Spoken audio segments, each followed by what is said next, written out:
Rocher confirmou ontem mesmo, após o jogo contra a Bolívia.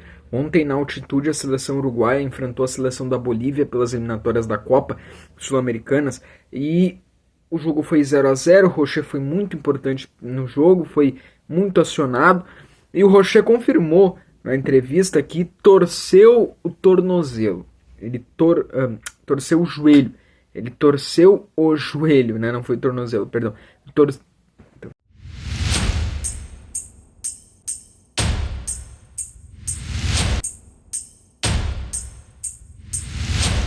Já numa entrevista ontem após o jogo, a seleção uruguaia empatou por 0-0 pelas eliminatórias sul-americanas da Copa.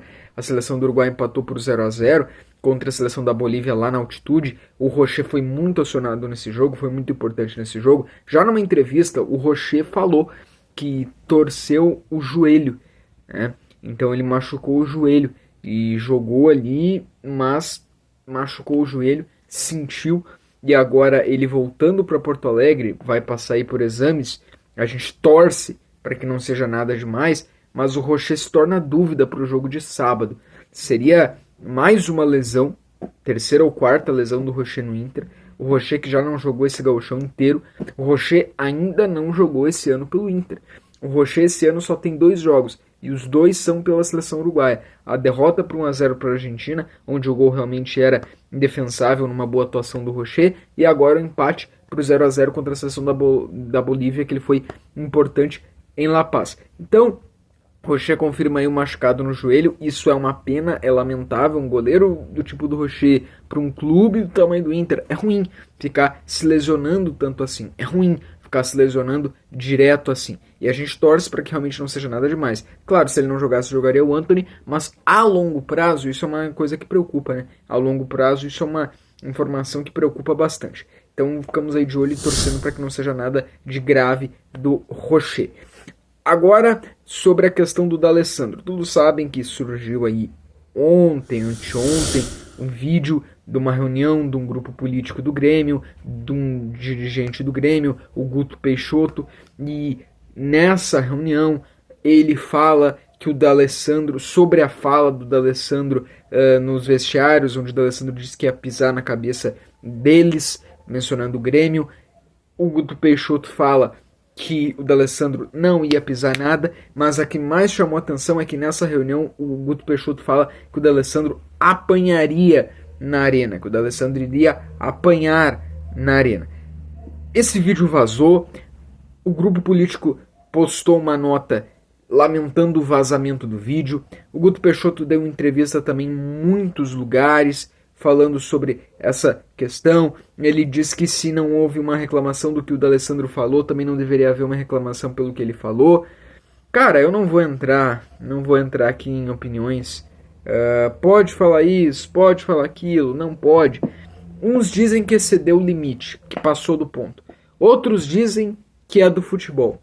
Cara, cada um toma suas próprias conclusões, cada um julgue da maneira que for. Eu vou trazer aqui a fala do presidente Alessandro Barcelos. O Barcelos disse em entrevista para o Luiz Carlos Reck, no programa que o Reck tem, o Barcelos, presidente do Internacional, falou que a frase, né, o D'Alessandro machuca eles.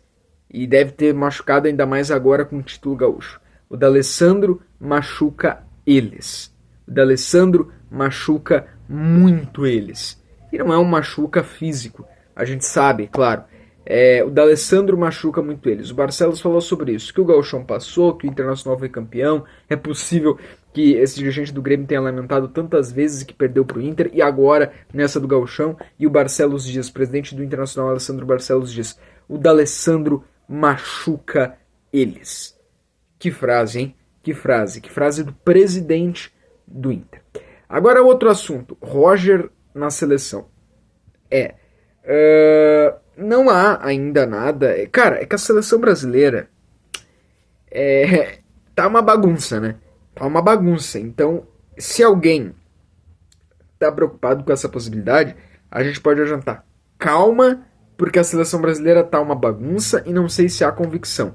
Alguém que tem o Tite avisando já durante a Copa que iria sair ao final dela, fica falando que vai vir Ancelotti,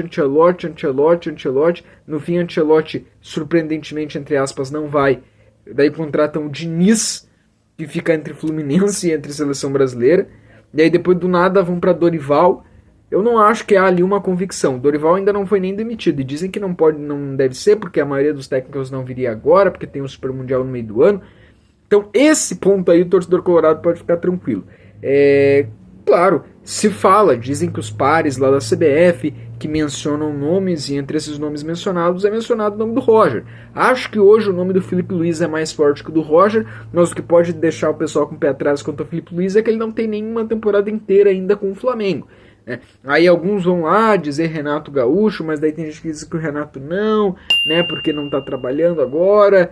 Enfim, claro, o Roger é um nome aí que ganhou o Gauchão pelo Inter, faz um bom trabalho pelo Inter, é um estudioso, vai estar no radar. É claro que o nome dele vai estar no radar, é claro que o nome dele vai ser olhado, mas assim, o Inter tem uma reunião hoje mesmo, segundo os repórteres, nessa quarta-feira, dia de reunião no Beira-Rio, para estender o contrato do Roger com o Inter até o final de 2026. E também dizem que se daqui a um pouco o Felipe Luiz vai para a seleção, o Roger poderia ser bem visto pelo Flamengo. Então, o que eu acho, tá? O Inter tem que estender o contrato do Roger sim, dar um aumento salarial para ele, para até uma valorização pelo bom trabalho que ele tem feito no Inter. Ele já conseguiu algo que muitos técnicos anteriores passaram e não conseguiram, que foi o gauchão.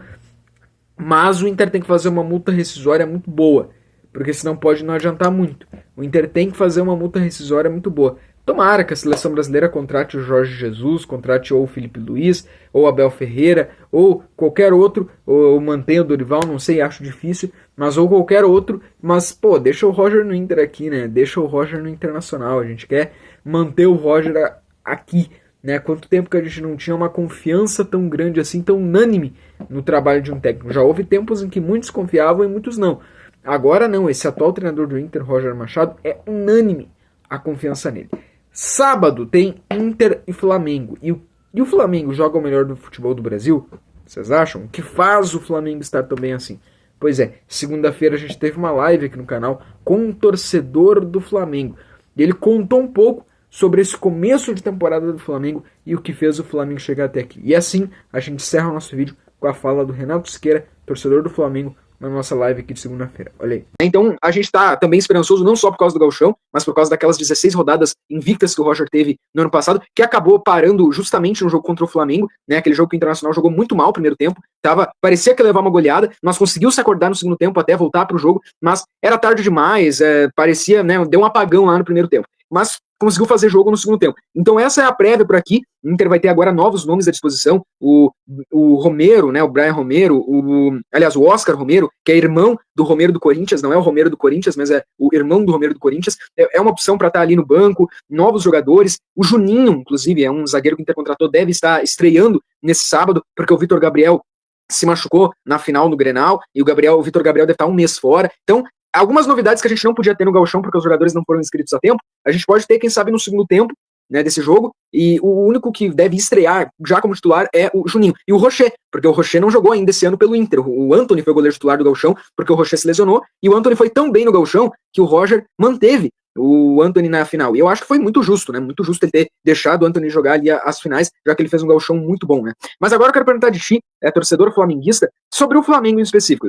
Depois, né, mais pra frente a gente pode falar o que tu acha do Inter ou em geral, mas agora sobre o Flamengo em específico. Eu tava vendo algumas informações, parece que o Flamengo pode ir sem o Gerson, sem o De Arrascaeta. Enfim, tu tá por dentro aí, quem que o Flamengo pode perder pro desfalque? Como que tá esse Flamengo aí jogando muito, né? O Felipe Luiz falou na coletiva que ia estudar agora o Inter, enfim. Mas como que tá esse começo de ano do Flamengo já campeão carioca?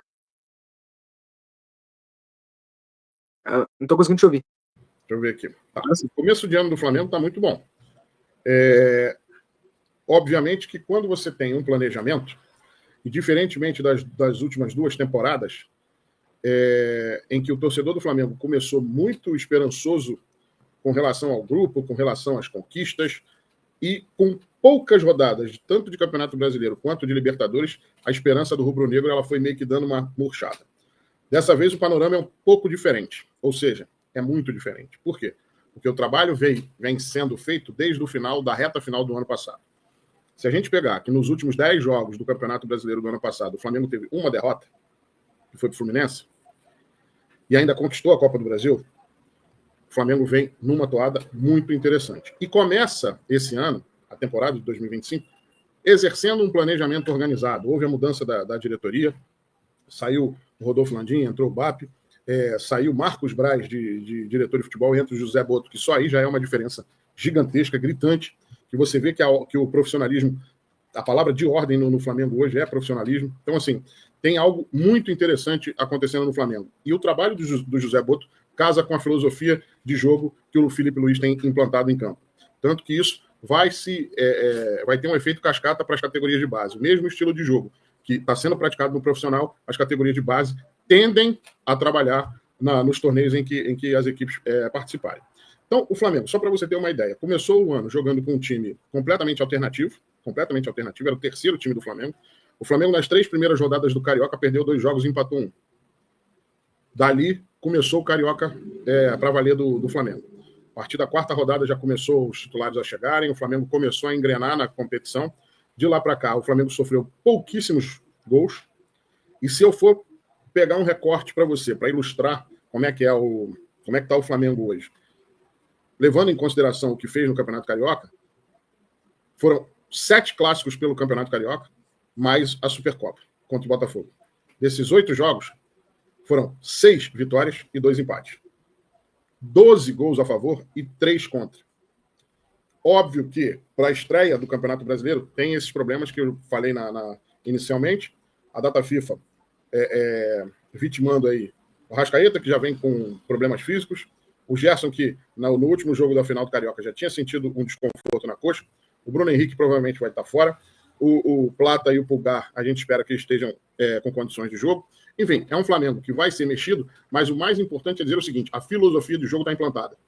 E quem entra está obedecendo taticamente aquilo que o Felipe Luiz está passando em campo, está treinando. Então, independentemente de quem for jogar, espera-se um Flamengo aguerrido, um Flamengo jogando para cima, um Flamengo que respeita o Internacional porque entende a grandeza do Internacional, mas que quer fazer o jogo dentro de casa.